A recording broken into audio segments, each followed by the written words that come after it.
সমস্যা তোমার কাছে বিরাট হয়ে আসবে। স্বামী বিবেকানন্দ ছোট্ট ছোট্ট একটা ঘটনা বলি, এই ব্যাপারে খুব প্রাসঙ্গিক। স্বামীজি যখন পরিব্রাজক স্বামী বিবেকানন্দ, তিনি তখন বেনারসে, সেখানে তিনি দুর্গা মন্দিরে গেছেন। আমরা সবাই আশা করি দুর্গা মন্দিরে গেছি। বেনারস এমনি বানরদের জন্য খুব ফেমাস, বানর ভর্তি। সেখানে স্বামীজিকে তাড়া করেছে একদল বানর। স্বামীজি ছুটছেন, আর যত স্বামীজি ছুটছে তত সেই বানররা আরো প্রচন্ড বেগে ছুটছে, এই কামড়াবে কি সেই কামড়াবে।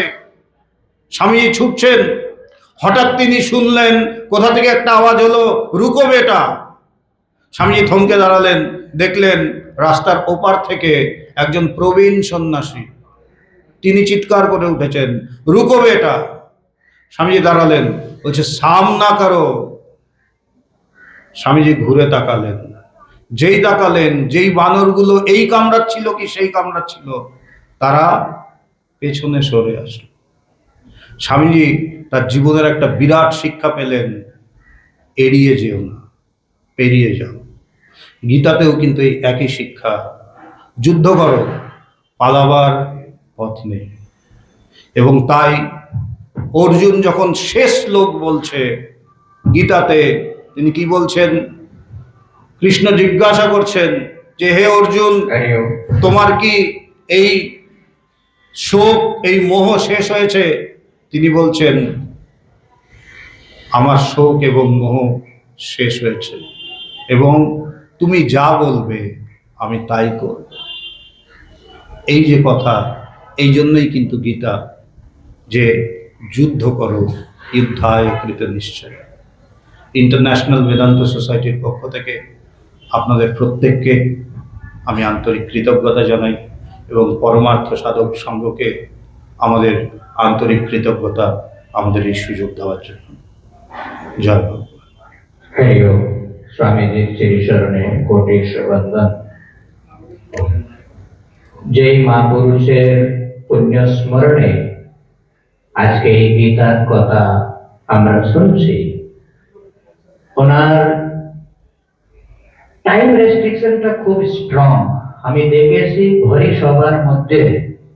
উনি আমার গুরুদেবকে অনেকবার নিজের ঘড়ি দেখিয়ে বলেছিলেন, প্রণব, এই ঘড়ি আমি লোকের দেখাবার জন্য পড়ি না, এটা টাইম ফলো করার জন্য। পয়সা দিয়ে কিনেছি, আর টাইম ফলো করার জন্য। পরমার্থ সাধক সঙ্গে আমরা একটু আদর্শ নিয়ে চলি, প্রত্যেকটি কার্যক্রমকে টাইমের মতো নিয়ে যেতে চাই। 12টায় পঙ্গতের টাইম দেওয়া হয়েছে, মা বসরা সব ওই ভরসায় এসেছে। বক্তারা যারা, তাদের কাছে আমি আর গর্বত নিবেদন করব, গীতার কথা শেষ নাই। 5 মিনিটে, 2 মিনিটে, 7 মিনিটে, 3, 4, 5 ঘন্টার কোনো মাইনে নাই এখানে। কিন্তু আপনারা দয়া করে এই সবার সময়ের মর্যাদাটুকু ধ্যান দেবে। আমি 2 মিনিটের জন্য নিবেদন করব শ্রদ্ধেয় অচ্যুতানন্দ স্বামীজিকে। গীতার সার কথা বলার ওনার একটা বক্তব্য আছে, 2 মিনিটের ভিতরে আপনার বক্তব্য রাখবেন স্বামী অচ্যুতানন্দজি মহারাজ।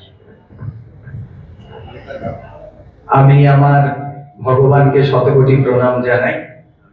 প্রণাম জানাই সঙ্গজননী গুরুমার পায়ে। আমি প্রথম এসেছি পরমার্থ সাধক সঙ্গে। পরমার্থ সাধক সঙ্গের প্রতিষ্ঠাতাকে আমার প্রণাম। গীতাতে, গীতা সম্পর্কে রামকৃষ্ণদেবকে জিজ্ঞাসা করা হয়েছিল। রামকৃষ্ণদেব অনেক বই পড়া পছন্দ করতেন না।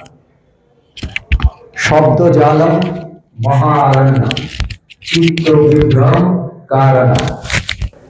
চিত্ত বিভ্রমের কারণ অনেক পড়া, কিন্তু গীতা সম্পর্কে যখন তাকে বলা হলো, তখন তিনি বললেন গীতা বেশ বই, তার মানে গীতা পড়ো। গীতাতে শ্রীকৃষ্ণ বারবার অর্জুনকে, বেশিরভাগ সময় অর্জুনকে পার্থ বলে সম্বোধন করেছেন। কেন বলেছেন? পৃথু, তার থেকে পৃথা, কুন্তির আর এক নাম, তার থেকে পার্থ। কেন তিনি বারবার পার্থ বলছেন? কেন তিনি বারবার কুন্তেও বলছেন? স্মরণ করিয়ে দিচ্ছেন, তুমি কে? যে কাপুরুষতা তুমি দেখাচ্ছ, যে হীনমন্যতা তুমি দেখাচ্ছ, তাকে ঢাকার চেষ্টা করছো, সেখানে শ্রীকৃষ্ণ তাকে বুঝিয়ে দিয়েছেন যে দেখো, তুমি পার্থ, তুমি ওয়ারিয়র, তুমি যোদ্ধা। আর যোদ্ধার জীবনে যখন যুদ্ধ এসে উপস্থিত হয়, তখন তাকে ফেস করা, তার সম্মুখীন হওয়া বীরত্বের কাজ। হয় তুমি বীরগতি প্রাপ্ত হও, নয় জয়লাভ করো। যে শিক্ষাটা শুধু অর্জুনকে, আমরা প্রত্যেকে অর্জুন। জীবাত্মা, সেই পরমাত্মা কে? শ্রীকৃষ্ণ। উপদেশ দিচ্ছেন কাকে? আমাদেরকে। ভগবান কথা বলেন, হ্যাঁ কথা বলেন। কোথায় কথা বলেছেন? গীতা। কাদের জন্যে? আমাদের জন্যে। কি বলেছেন? সাহসী হও, কারণ যুদ্ধক্ষেত্রেই তুমি রয়েছো। প্রতিটা মুহূর্তে তুমি যুদ্ধই করছো। তাকে ফেস করো, এড়িয়ে যেও না, ভয়ে পেও না, পালিয়ে যেও না। এই শিক্ষাই শ্রীকৃষ্ণের শিক্ষা, এই শিক্ষাই তিনি দিয়েছেন গীতাতে। সবাইকে অসংখ্য ধন্যবাদ জানিয়ে আমি আমার সংক্ষিপ্ত বক্তব্য শেষ করছি। জয় ভগবান। শ্রদ্ধেয় স্বামীজি শ্রী চরণে কোটি বন্দন। আমি স্থান গ্রহণ করার জন্য আগ্রহ করব। খুব সংক্ষিপ্ত ভাষায়, উৎসাহজনক স্বরে আমাদের গীতার মুখ্য সন্দেশ শ্রবণ করালেন। এবার আমি করবধন নিবেদন করব সংঘের অত্যন্ত বরিষ্ঠ সন্ন্যাসী, প্রাতর্বন্দনীয় পূজ্য শরণ ব্রহ্মলিঙ্গ বাবার প্রিয় শিষ্য বেদান্তাচার্য। উনি ভারতে সর্বত্র বেদান্তের প্রচারের জন্য যাত্রা করেন। আমাদের বাঁকুড়া শাখায় বিশেষত অবস্থান করেন। পরম শ্রদ্ধেয় রামেশ্বর গুরুজি মহারাজ, স্বামী শ্রদ্ধেয় স্বামীজিকে এখানে এসে বক্তব্য রাখার জন্য নিবেদন করব। শ্রদ্ধেয় রামেশ্বর স্বামীজি।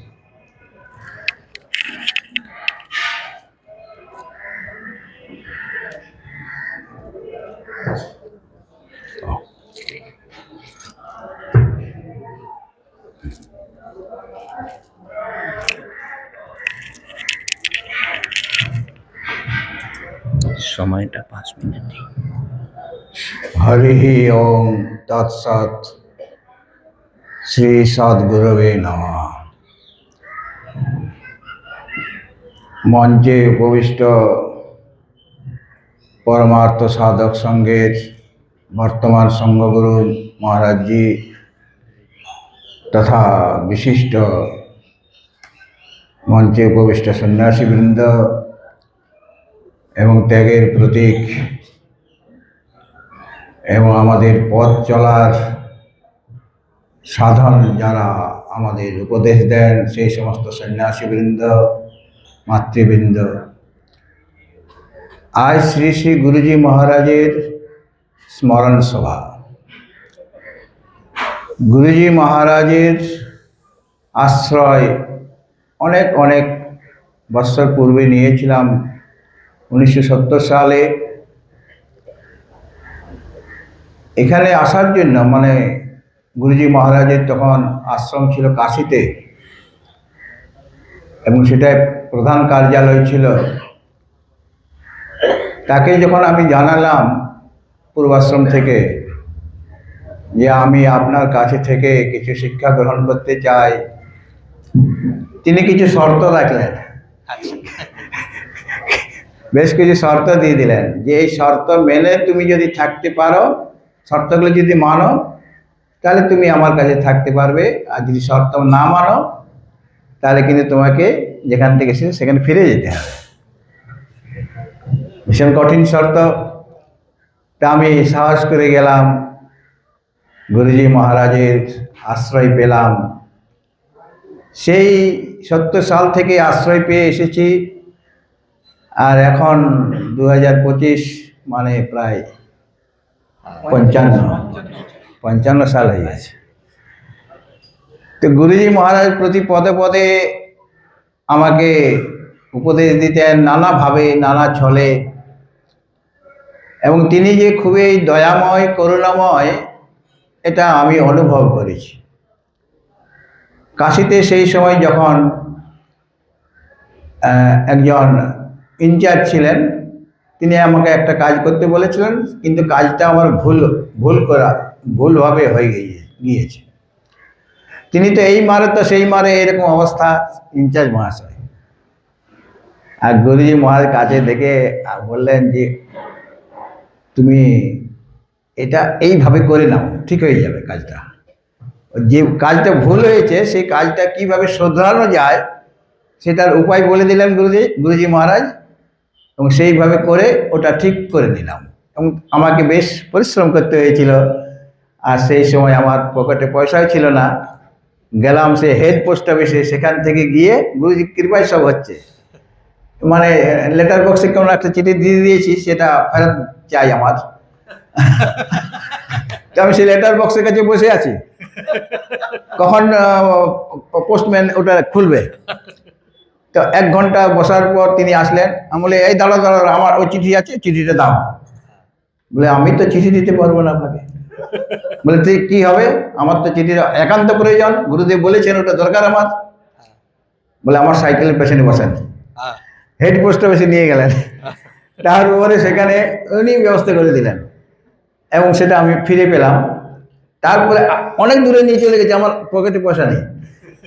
তখন আমি তো রাস্তাঘাট চিনি না, একটা বাসে উঠে পড়লাম, গোধুলিয়া বাস দেখলাম, উঠে পড়লাম। আমার সবসময় ভয় লাগছে, এই যে টিকিট চাই, তাহলে তো আমার তো পয়সাই নেই, আর যে ঘড়ি খুলে নেবে, ঘড়িও নাই, কলমও নাই, কিছুই নেই। তো দেখলাম গুরু কৃপায় সে আমার কাছে আসলোই না। আমার মিথ্যা কথা বলতে হলো না যে আমার টিকিট ইয়ে দিতে পারবো, সেটা অসম্মানের ব্যাপার, টাকা পয়সা নেই আমার। আমি নেমে গেলাম, তারপরে গোদালা থেকে হেঁটে হেঁটে চলে আসলাম, গুরুদেবকে প্রণাম করে বললাম, আপনার কাজ হয়ে গেছে। মানে অনেক পরিশ্রম করতে হয়েছে। আর এইভাবে প্রতি ক্ষেত্রে আমি একবার বললাম যে গুরুজি মহারাজ, আমার মনটা খারাপ, তখন বাঁকুড়ে ছিলাম হয়তো। উনি বললেন, তোমার মন খারাপ, এটা কি হলো? তুমি বেদান্ত পড়াশোনা করেছ, তুমি গীতা পাঠ করেছ, আর তোমার মন খারাপ? তুমি কি জানো না তুমি শরীর থেকে ভিন্ন? রোগ শরীরের হয়, তোমার মনের রোগ হয়েছে, মন ব্যথা পাচ্ছে, মনটাও আত্মা নয়, শরীরও আত্মা নয়, তুমি আনন্দে থাকো। অর্থাৎ গীতার উপদেশ দিয়ে, বেদান্তের কথা শুনিয়ে শুনলাম যখন তার মুখ থেকে, মানে চিঠি দিয়ে, তখন তো আর সেই মোবাইল টোবাইল কিছু ছিল না, একটা মাত্র চিঠি। সেই চিঠি পেয়ে আমার সমস্ত ব্যথা দূর হয়ে গেল, শরীর সুস্থ হয়ে গেল, মন সুস্থ হয়ে গেল। ভগবত ভক্তজন আরেকবার আমাকে বলেন, আমি একটু পাতলা ছিলাম, গুরুজি বলছেন যে তুমি খুব পাতলা, এই পাতলা শরীর নিয়ে কিভাবে সাধু হবে? শরীর সাধু বাবা যদি একটু মোটাসোটা না হয়, তাহলে ঠিক সাধু বলে মানায় না, তোমাকে আমি মোটা করেই ছাড়বো। তখন আমি কলকাতায় আছি। বলে, আমি গঙ্গা মাটি নিয়ে আসবো, আর গঙ্গা মাটি তোমাকে মাখাবো আমি, আর সরিষার তেল দিয়ে মালিশ করব। তো একদিন উনি সরিষার তেল দিয়ে আমাকে মালিশ করলেন। মালিশ করার পর বলছে, গুরুদেব আমার শরীরটা ভীষণ খারাপ, আমি ঘর চললাম, আমি এখানে থাকবো না। আমি এখানে থাকবো না। বলে, কেন কেন? আর মালিশ করবো না, আর তোকে মালিশ করবো না। মানে গুরুদেব মালিশ করবে শিষ্যকে, এটা তো আমি সহ্য করতে পারছি না। তখন গুরুদেব বলে, না না, আর মালিশ করবো না, তোকে গঙ্গা মাটিও মাখাবো না, তুই থাক, এখানে পড়। উনি নিজেই ব্যবস্থা করে দিলেন, সংস্কৃত কলেজে পড়াশোনা করার জন্য তিনি ব্যবস্থা করে দিলেন। আর যে ইনচার্জ, সে কাশির যে ইনচার্জ ছিল, সেই ইনচার্জ এখন কলকাতায়। আমাকে চিঠি লিখে দিলেন, মানে পড়াশোনার প্রতি, বিদ্যা গ্রহণ করার প্রতি তার যে এতখানি আগ্রহ রয়েছে, মানে তার শিষ্যরা সকলেই বিদ্বান হোক, বেদান্তি তত্ত্ব জানুক, এটা তার মনে খুব ইচ্ছা প্রবল ছিল। তিনি সাথে সাথে চিঠি লিখে দিলেন একজন ব্রহ্মচারীজিকে, ওখানে তিনি অধ্যাপক, নিরঞ্জন স্বরূপ ব্রহ্মচারী, অনেকে হয়তো চিঠি থাকবেন। তো চিঠি তো পেলাম, কিন্তু টাকা নাই, সব জায়গায় আমার টাকা নেই। তখন ইনচার্জকে বললাম যে আমি তো শিয়ালদায় যাবো, আমাকে কিছু টাকা দেন। বলে, উঠলো ভাই তো কটক যায়, এখন হবে না, হবে না, তুমি সাধু হয়েছে পড়াশোনা করার জন্য, তাহলে তো বাইরে ঘরেই পড়াশোনা করতে পারতে। গুরুদেব এই কথা শুনতে পেয়েছেন, উনি ঈশ্বরে ডাকলেন আমাকে, এই নাও টাকা, তুমি যাও, গিয়ে ভর্তি হয়ে আসো। তো এইভাবে তিনি প্রতি পদে পদে আমাকে রক্ষা করে গিয়েছেন, আমাকে আশ্রয় দিয়েছেন, এবং তার কাছ থেকে গীতার প্রবচনও শিখেছি। গীতার যে রহস্য, সেটা আমি তার কাছ থেকে জানতে পেরেছি। কীরকমভাবে এখানে প্রতি রবিবার উপাসনা হতো, অনেকেরই প্রথম প্রবচন দেওয়ার সময় বুক কাঁপে, পা কাঁপে, এরকম হয়, কিন্তু আমার কোনোদিন হয়নি। কেন? গুরু কৃপায় উনি ওই বসে বসে ওই উপাসনাতে অনেক ভক্তজন থাকতেন, আর গুরুদেব সামনে বসে থাকতেন, আর আমাকে বলতো তুমি গীতার পাঠ করো, গীতা পাঠ করবে, গীতার ব্যাখ্যা করবে, তুমি করবে। তো গুরুদেব তখন তো আমি গীতার কথা অতটা জানি না, মানে গীতাকে তিনি কত ভালোবাসেন সেটা প্রমাণ যে আমি যেটা জানি, যে তত্ত্বটা জানি, সেটা আমার শিষ্যরাও শিখুক ভালোভাবে, এবং এরা সমাজের মধ্যে তা বিস্তার করুক। তো ওইভাবে বসে বসে তিনি আমাকে আমাকে দিয়ে বলাতেন। আর তখন তো অতটা জানি না, মাঝে মাঝে ভুল হয়ে যাচ্ছে, বলে এই যে ওটা কি বললে, এটা এইরকম হবে।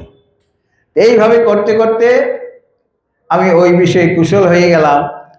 গুরুদেবের সান্নিধ্যে থেকে ভগবত ভক্তজন আজকে গুরুজি স্মরণ সভা, আজকে তার কথা বারবার মনে পড়ে।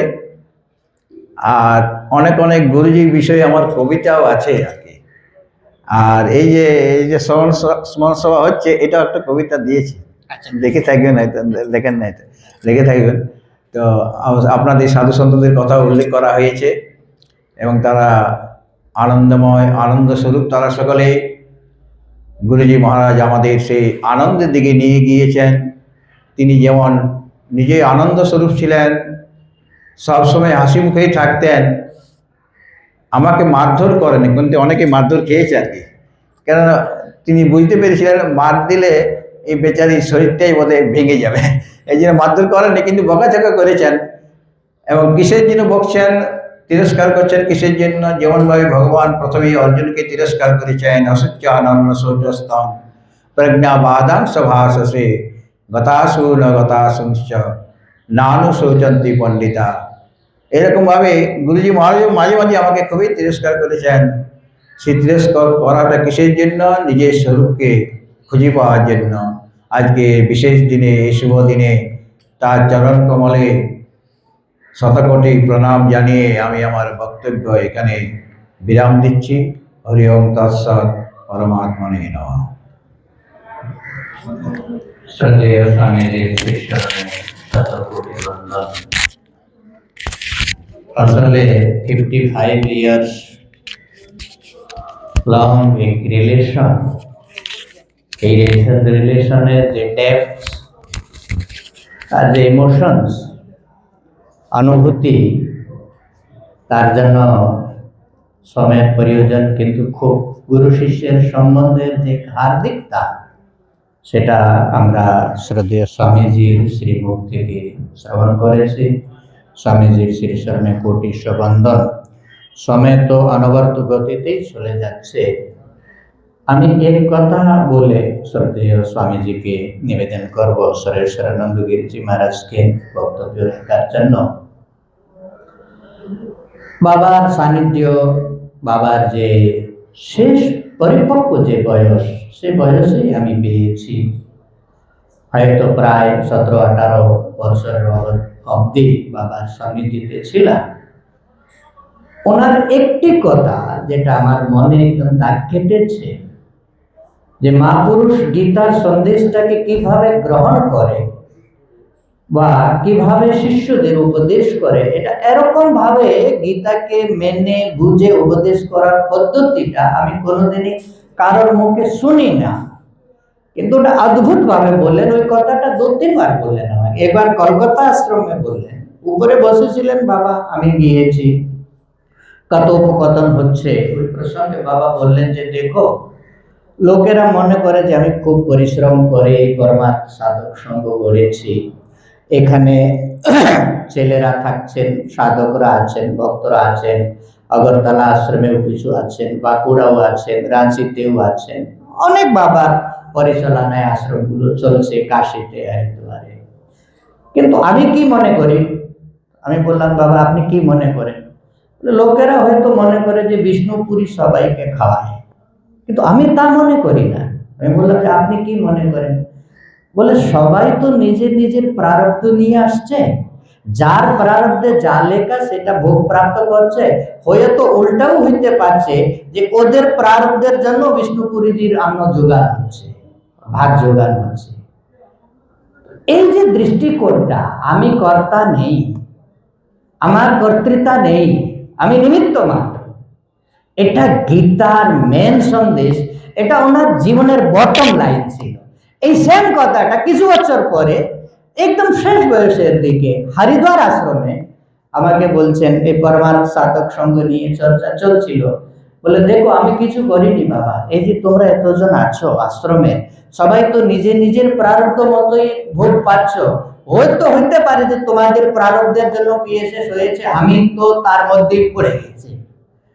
এই যে কর্তৃত্ব অভিমান শূন্য হওয়া, একটা বিরাট সংগঠনকে দাঁড় করানো, তার সঞ্চালন করা, তাকে খুব সুস্থভাবে স্টেবলিশ করে দেওয়া, আর গীতার মেসেজকে জন জনের কাছে নিয়ে যাওয়া, অদ্ভুত ক্ষমতা। আপনি মানে আশ্চর্যচকিত হয়ে যাবেন।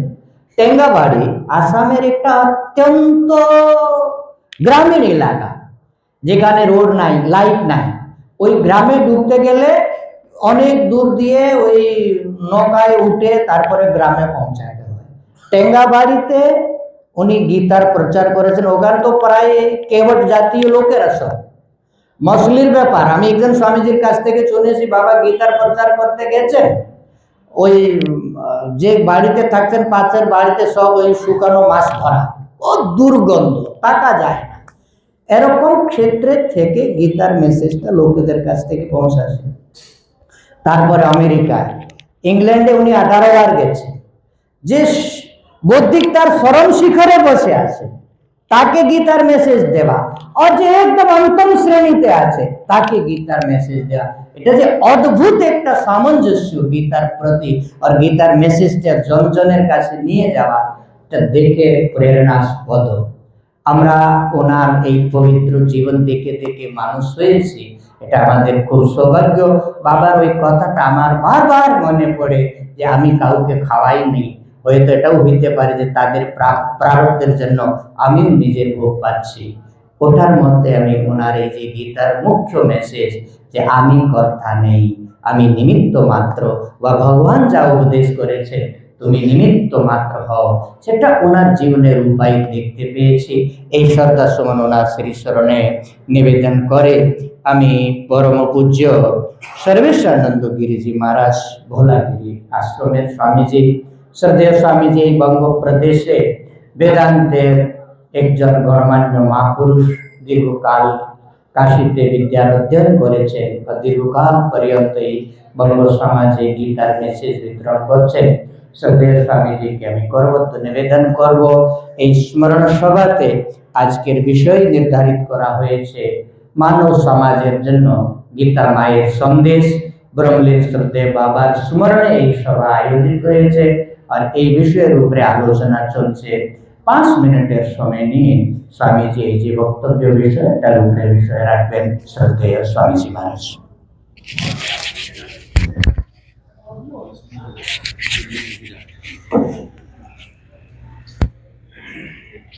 লেটে এসছেন, আমি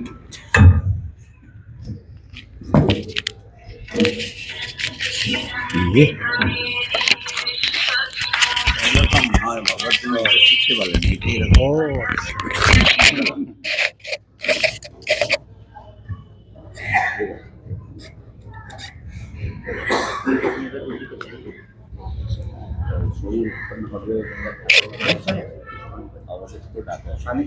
প্রণমামি গুরুং ভোলানন্দ শিবায়।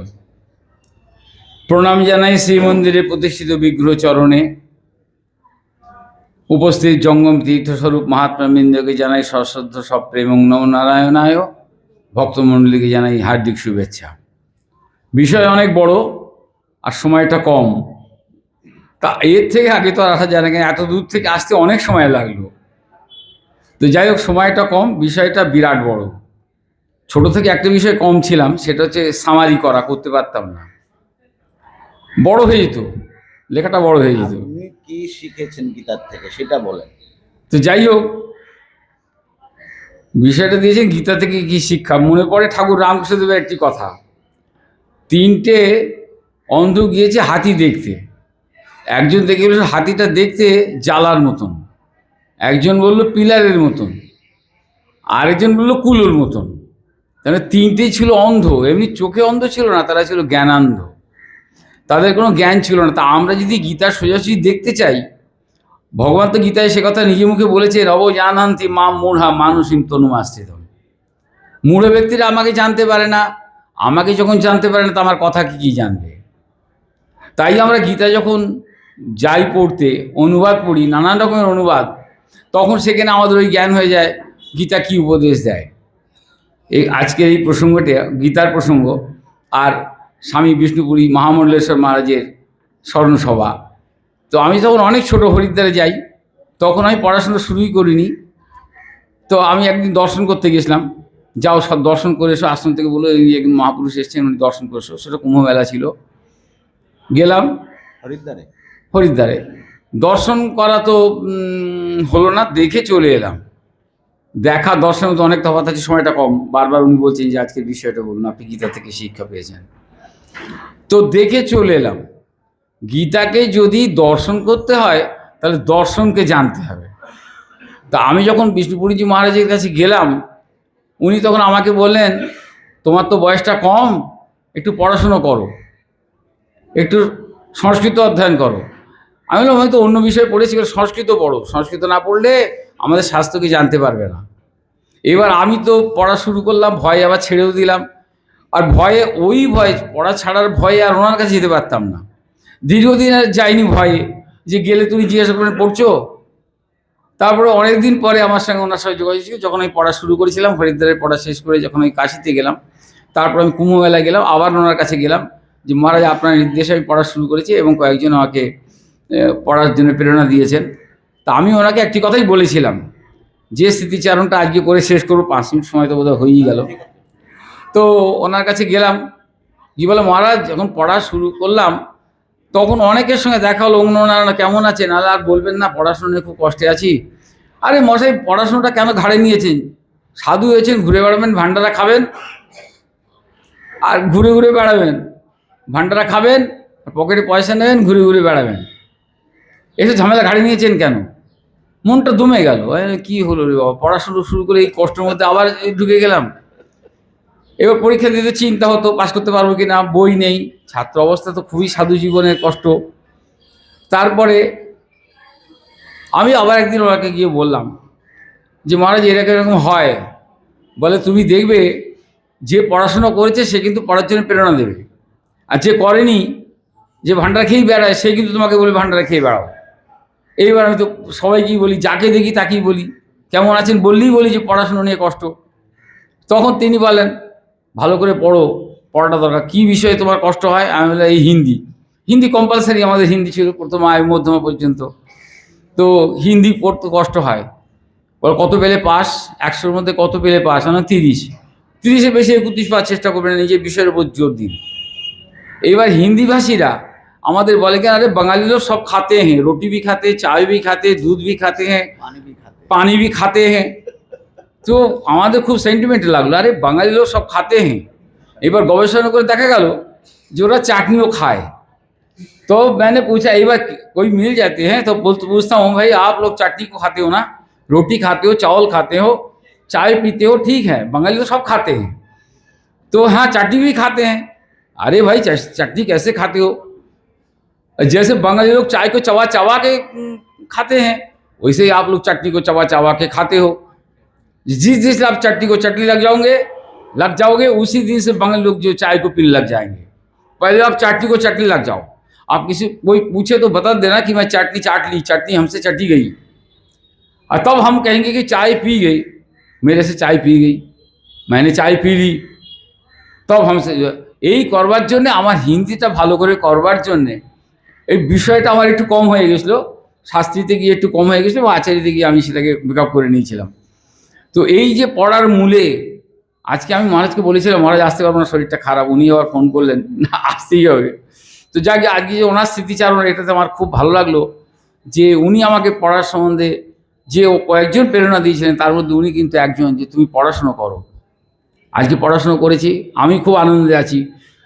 কে শুনলো না শুনলো, বেদান্ত কথা বলছিলেন উনি, যে বেদান্তের কথা বলুন। আর বেদান্ত হচ্ছে নিজের জন্যে।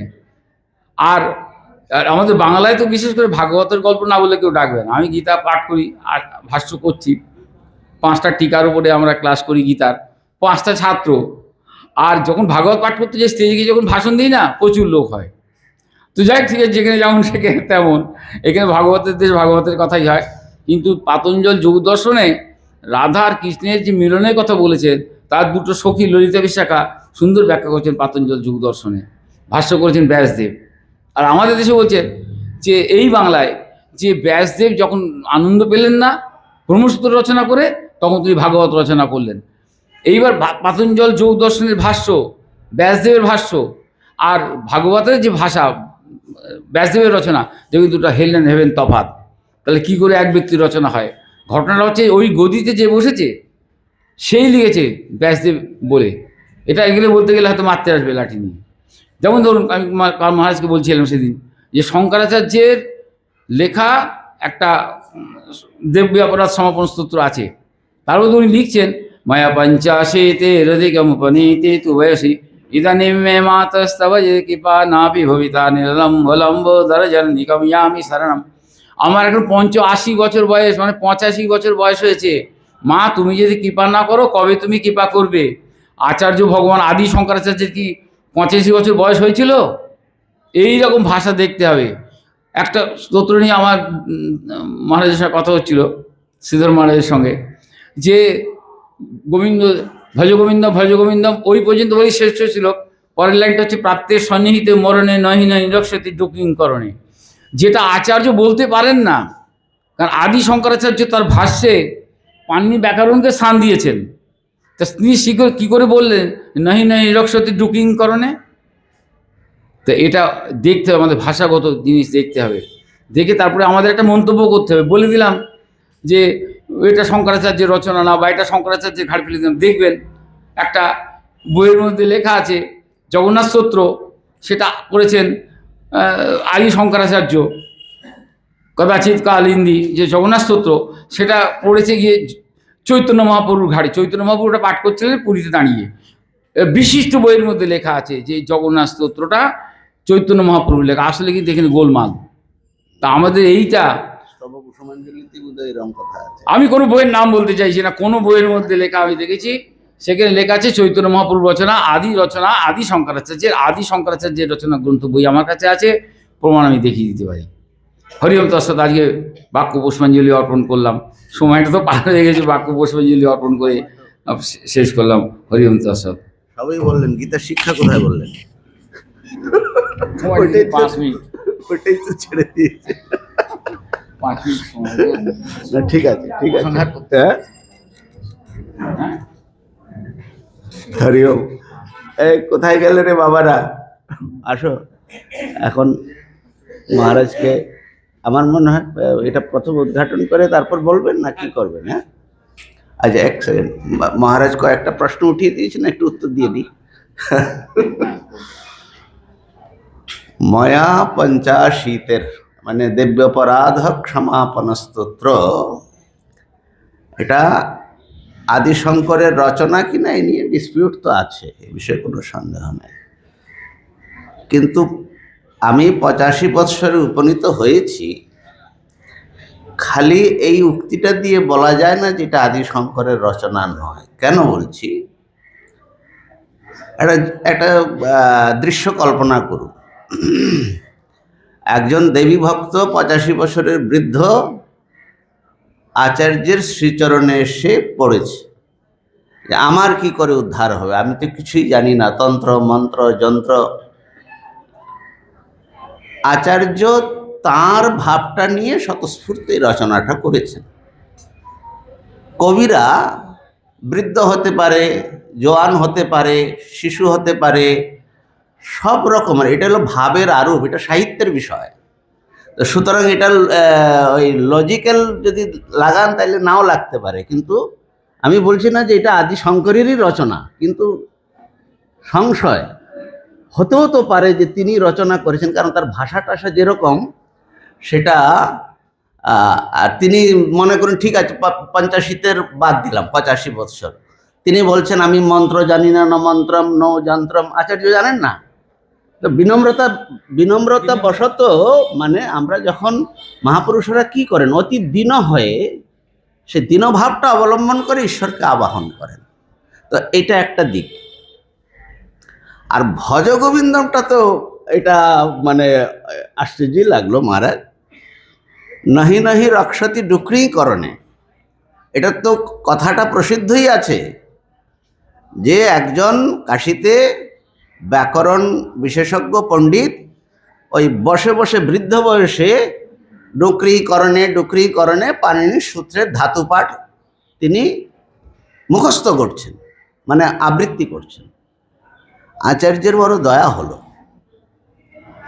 আরে তোমার মানে শ্মশানে যাওয়ার আর কয়দিন বাকি, আর তুমি এখন বসে ডুকরিকরণে তুমি মুখস্থ করছো, তুমি ঈশ্বরের ভজনা করো, যখন মৃত্যু আসবে তখন ব্যাকরণের জ্ঞান তোমাকে রক্ষা করবে না। এটা তো সোজা ব্যাপার মহারাজ, এটা তো ওই শঙ্করাচার্যের জীবনের মধ্যে ঘটনা পাওয়া যায়। আপনাকে ভালোবাসি বলে বললাম এই কথা, নাহলে আমি বলতাম না। যন্ত্রম যিনি গদিতে বসে লিখেছেন, হ্যাঁ, তিনি মন্ত্র জানতেন। তিনি ওই আরে শঙ্কর সেবক আচার্য শঙ্করের গদ্দিতে এরকম বসতেই পারেন না যিনি তন্ত্র মন্ত্র যন্ত্র জানেন না। না না না। আচ্ছা, সোহম মহারাজ কি আসবে? আচ্ছা, তাইলে হ্যাঁ, যাই হোক, শাস্ত্রার্থের মশলা দিলাম তো। হরিওম। আমাদের মধ্যে এই সমস্ত বিদ্বান মহাপুরুষরা সব উপস্থিত হয়েছেন। আমাদের গুরুদেবের লেখা ছোট ছোট 3টা গ্রন্থ ছিল, তত্ত্বচিন্তা, নিত্য পাঠ্য হিসেবে যারা পরমার্থ সাধক সঙ্গের দীক্ষিত, ছোট্ট একটা বই।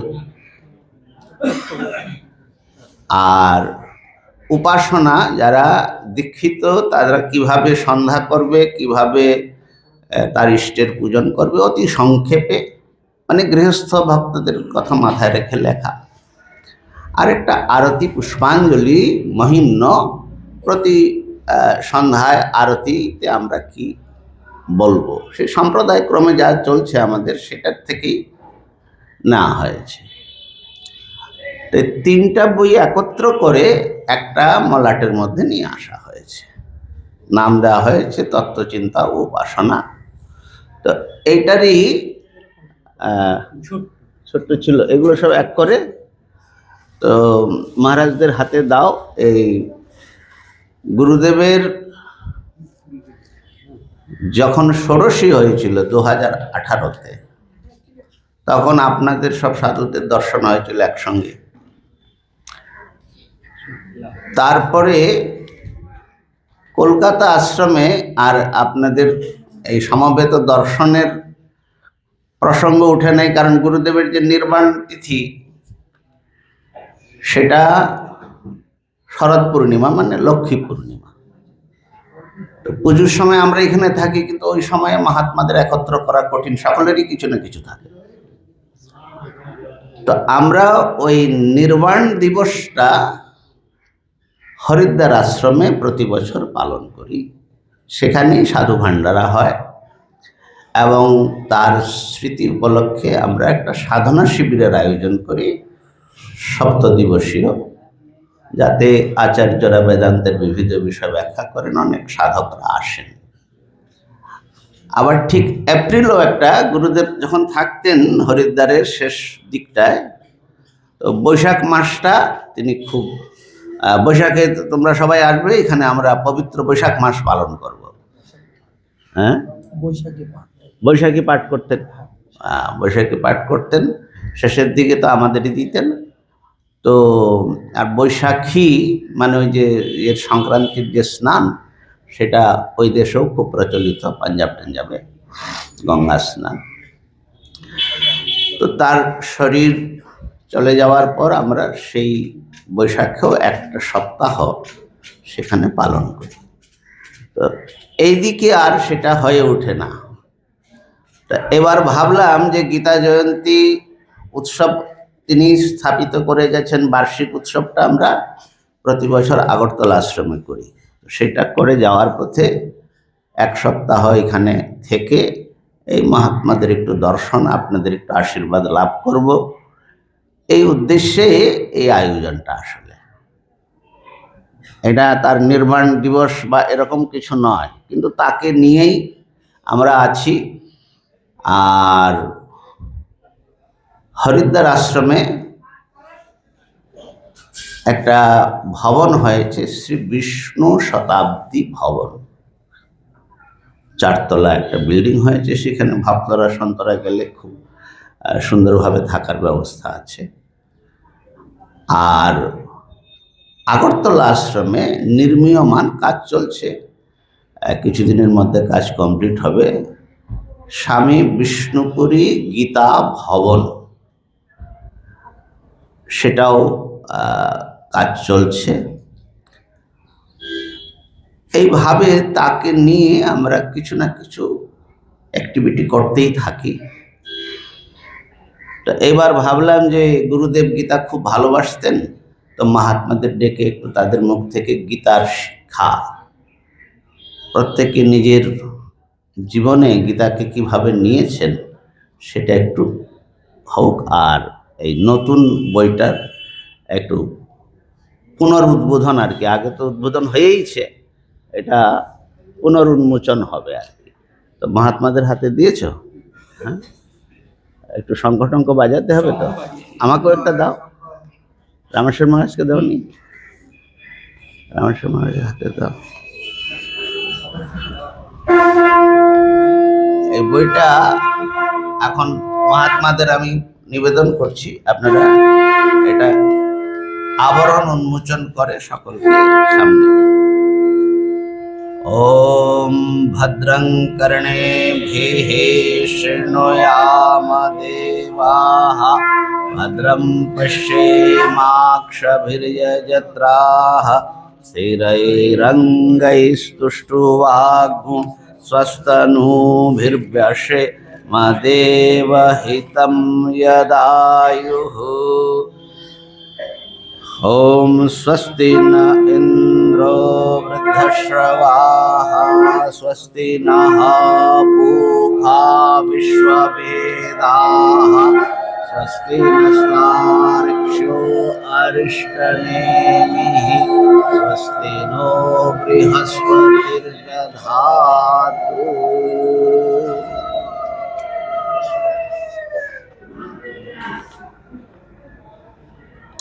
এই বইটা মহাত্মাদের হাতে তুলে দেওয়া হবে, যখন ভান্ডারার পূজন হবে তখন আপনারা সবাই এটা পাবেন।